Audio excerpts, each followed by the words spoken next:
Firstly, I'm very thankful to all the dignitaries.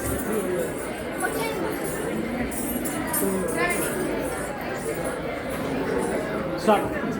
Firstly, I'm very thankful to all the dignitaries to giving me a wonderful opportunity. Myself, B. Paramala. I'm from East Godavari, Vignan Junior College. ఇంతకీ నేనెవరు అనుకుంటున్నారా? నేనెవరంటే కళా ఉత్సవ్ అనే కాలేజ్లో ఒక మేడంగా పనిచేస్తున్నాను. పిల్లలు సైలెంట్గా ఉంటారా?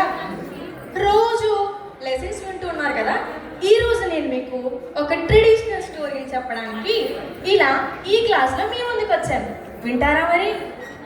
ఒక విషయం చెప్పండి, మీరు కళలో ఎప్పుడైనా ఆలోచించారా? ఒక యువ సన్యాసి అమెరికా గడ్డ పైన నిలబడి యావత్ ప్రపంచమంతా అదిరిపోయేలా అబ్బురపరిచిన సందేశం మీకు తెలుసా? అది తెలుసుకోవాలి అని అంటే మనం 1893 కలకత్తాలోని వీధుల్లోనికి వెళ్ళాల్సిందే. ఇంతకీ అదేంటో తెలుసా? అదేంటంటే మన నరేన్ ప్రపంచం. అసలు ఏం జరిగింది, ఆయన ఏం చేశారో చెప్పి ఈరోజు మా పిల్లలందరిలో చైతన్యాన్ని నింపడానికి ఇలా వచ్చేసానండి. అయితే నరేన్కు చిన్ననాటి నుండే ఆలోచించే గుణం చాలా ఎక్కువ. ఆయనలో చురుకుదనం ఎక్కువ. ఆయన చాలా గొప్ప వ్యక్తి కూడా. ఇంతకీ ఆ బాలుడు ఏం చేసేవాడో తెలుసా? ఎక్కువగా ప్రశ్నించేవాడు. ఏమనంటే, మీరు దేవుణ్ణి చూసారా అని అడిగేవాడు. పాపం చూసిన మొత్తం విన్న వాళ్ళందరూ కూడా నేను చూడలేదు అనేవారు. అదేంటో నరేన్కి చాలా బాధేసేది. అలా మళ్ళా ఒక రోజు ఏమైందంటే ఒక వ్యక్తిని కలిశారు. ఆ వ్యక్తి ఎవరంటే రామకృష్ణ పరమహంస గారు. ఆయన దగ్గరికి వెళ్ళి మళ్ళీ అదే ప్రశ్న, మీరు దేవుణ్ణి చూసారా అని అడిగాడు. వెంటనే ఆయన నవ్వుతూ, అవును చూశాను, నీతో నేను ఎలా మాట్లాడుతున్నానో అలానే మాట్లాడాను, నేను ఎలా చూస్తున్నానో అంతే స్పష్టంగా నేను దేవుణ్ణి చూశాను, మరి నువ్వు చూస్తావా అని అడిగాడు.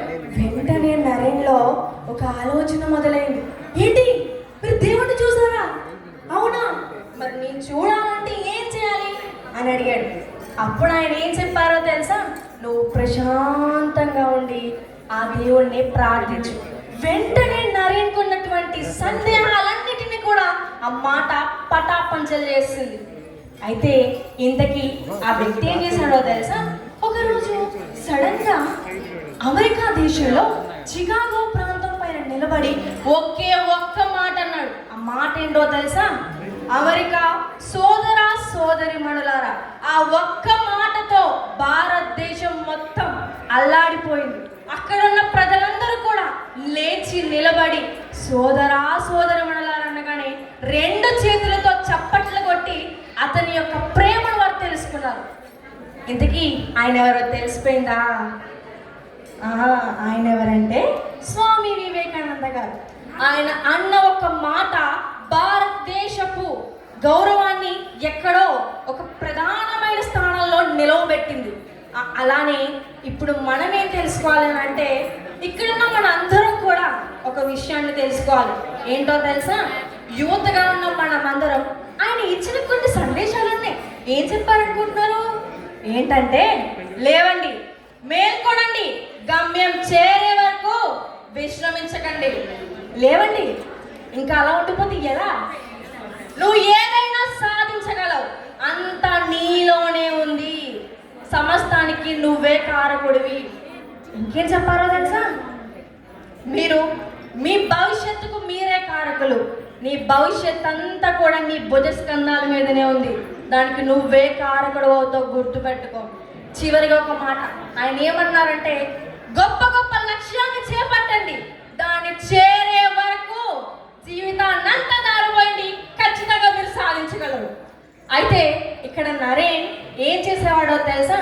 తన గురువు దగ్గర చాలా వినయంతో విధేయతతో ఉన్నాడు. కానీ నేటి సమాజంలో చాలా మంది యువత తమ గురువులకు ఇవ్వాల్సినటువంటి విధేయత చూపించడం లేదు, వాళ్ళకి ఇవ్వాల్సిన గౌరవం ఇవ్వట్లేదు. నేను ఈ కథ ద్వారా మీకేం చెప్పాలనుకుంటున్నానంటే, రేపటి నుంచి నుంచైనా లేదు ఇప్పటి నుంచైనా మనకి చదువు చెప్పే గురువులను దయచేసి ప్రతి ఒక్కరూ కూడా విధేయత చూపుదాం.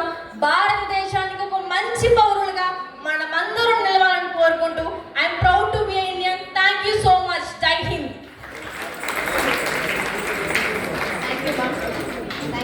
సందేశం చక్కగా చెప్పారు. Thank you. God bless you and all the very best. Next Guntur.